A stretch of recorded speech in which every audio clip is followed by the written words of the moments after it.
असलामुअलैकुम video की हाल है ठीक ठाक हो। मैं थोड़ा वीर साकम मैर यूट्यूब चैनल साझा पंजाब देखदी अखां सुनदे कन्नां नूं साकम मैर दा सलाम पहुंचे। सब तो पहला तो मैं अपने देखने वाले नूं अज एक गल कहांगा यार वीडियो नूं मुकम्मल देखिया करो। एंड दे उपर शुरू दे उपर सियाणियां दी मैं कोई कहावत लाई हुंदी कि सियाणियां दीयां गल्लां जड़ियां ने ना 100% ही सही ने जो उन्होंने कर दित्तियां। और एंड दे सेंटर दे विच मेरा ये यकीन हुंदा कि यार जिस तरह मुआशरे नूं हुण असलाह दी जरूरत है ना, थोड़ी जी सलाह मैं कर दिना कि विच असलाह हो जाती है या कोई मसले मसाइल जिहड़े साडे मुआशरती लिहाज नाल चलन डए हुंदे उन्हां दा मैं थोड़ा जिहा विच जिक्र कर दिना कि चलो उन्हां दे उत्ते भी चलो कोई देख लवे तो उन्हां ते कोई गौर करे है। ते एंड दे उपर मेरा ये यकीन हुंदा कि थोड़ा जिहा कोई लतीफा हो जावे, कोई ना उहदे चुटकला हो जावे जिहदे नाल अगला बंदा थोड़ा जिहा देखण वाला खुश हो जांदा। ते इस वास्ते वीडियो नूं कोशिश करिया करो कि इहनूं सारी नूं मुकम्मल नूं देखिया करो, मेहरबानी होएगी है। ते वो सियाणियां दी एक कहावत है कि एक ये गल कही सियाणियां ने कि नीम हकीम ते जान दा खतरा। वो जिद्दां ना पहिलां वक्तां दे अंदर साडे तो जिहड़े असीं भी च ला लो कि बचपने नूं अगर ला लईए ना ते कोई देखे होणगे इक्का दुक्का असीं भी इदां दे हकीम चंगे जिहड़े हकीम नामी कनामी ने जिन्हां दा इलाके दे विच नां सी। और असीं भी इक्का दुक्का मैं भी इक्का दुक्का नूं जाणदा कि जिहड़े अपने उस वक्त दे वाकई बादशाह सी हिकमत दी लैन दे विच है कि वो नब्ज़ फड़दे हुंदे सी कि एक पासे उन्हां ने नब्ज़ फड़ लैनी मरीज़ दी ते दूजे पासे उन्हां ने दवाई उहदी लिखनी शुरू कर देनी पर्ची दे उपर कि इहनूं आ चीज़ दी। मैं कहना मरीज़ नूं कुछ दस्सण दा जरूरत नहीं सी पैंदा, सिर दे वालां तो लग के पैरां दे नौहां तक हर चीज़ नूं नब्ज़ दे विच ही देख लैंदे सी। ऐ सी हिकमत। हुण जिहड़ी है ना हिकमत चलन डई ये तो नीम हकीम जान दा खतरा भाई, ये तो वो हिकमत नहीं रही हैगी हुण है। हुण ते जे असीं हस्पताल च ही चल जन्ने दूर की जाना है। हस्पताल वाले मैं कहना कि पहला दिन जिहड़ा मरीज़ भावें मरन ते गया होवे वो रिपोर्टां करा करा ही मार दिंदे। मैं कहना लै उन्हां जिन्ना चिर रिपोर्टां भावें आउण दूसरे तीसरे दिन उन्हां दिन मरीज़ नूं अगले भावें वैसे दफन कर आए है। आ हिसाब किताब साडे हस्पतालां चलन डिया। उस वक्त दे अंदर हकीम वो हुंदे सी कि उन्हां ने जिहड़ा कि नब्ज़ वेख के ते हर मर्ज़ नूं उन्हां ने पहचान जाना। अल्लाह पाक वल्लों उन्हां नूं ये एक कुदरती तौर ते उन्हां नूं अल्लाह पाक ने अता कीता सी इलम है। और वो इस इलम दे हसूल वास्ते निकलदे भी सी उन्हां नूं यानी कि कोशिश हुंदी सी कि कितेओं भी सानूं इहदा कोई किसे मर्ज़ दा सानूं कोई लभ जावे ना नुस्खा ते उहनूं असीं छड्डिए ना उहनूं असीं रद्द ना करिए, उहनूं लिख लैणा उन्हां ने।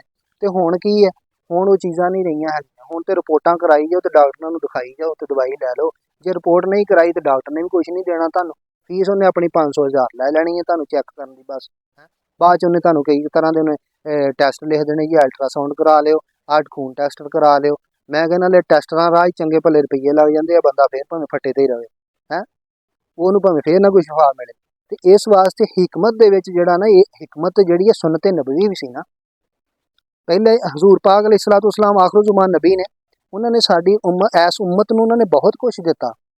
उन्हां दे विचों मैं दोवां चीज़ां दा जिक्र करांगा कि जिहड़ी एक खिलाफत और एक हिकमत सी। खिलाफत और हिकमत ऐस मुआशरे जिहड़ा हुण दौर जा रहा 14वीं सदी का, अगर इहदे हिसाब दे नाल असीं गल करिए खिलाफत ते हिकमत ये अज तक वो ऐसा लालच बन चुकिया वा। मैं कहना कि इदां दे हकीमां दे कोल इदां दे खलीफा इदां दे मरीदां दे कोल चल जाओ तो तुहानूं कोई शफा नहीं मिलनी, कुछ नहीं लभना इदां दे कोल है जिहड़े लालच लैके बैठे।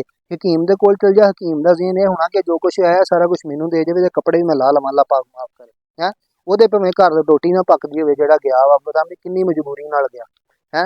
ते जे जिहड़ा हैगा खलीफा कोई मरीद बने कोई पीर बनिया वा ना ਉਹਦੇ कोल कोई और मरीद चले गया तो उन्हें भी जांदे ही आखना भी मरीद होनी अज आए ने ते खाली ना जाण, ऐस ज़हन नाल बैठे ने। ते इदां दे मरीज़ पीरां दे कोलों ते इदां दे हिकमतां कोलों हकीमां कोलों की शफा मिलनी है। ते इस वास्ते सुन्नत नबवी नूं इख्तियार करो, ਇਹਦੇ ਵਿੱਚ ਹੀ ਸ਼ਫਾ ਵਾ। ਸਭ ਤੋਂ ਪਹਿਲੀ ਬੈਸਟ ਜਿਹੜੀ ਆ ਗੱਲ ਪੁਆਇੰਟ ਦੀ ਇਹ ਵਾ ਕਿਉਂਕਿ हिकमत ਵੀ ਜਿਹੜੀ ਆ ਇਹ ਵੀ ਸੁਨਨਤ ਨਬਵੀ ਆ।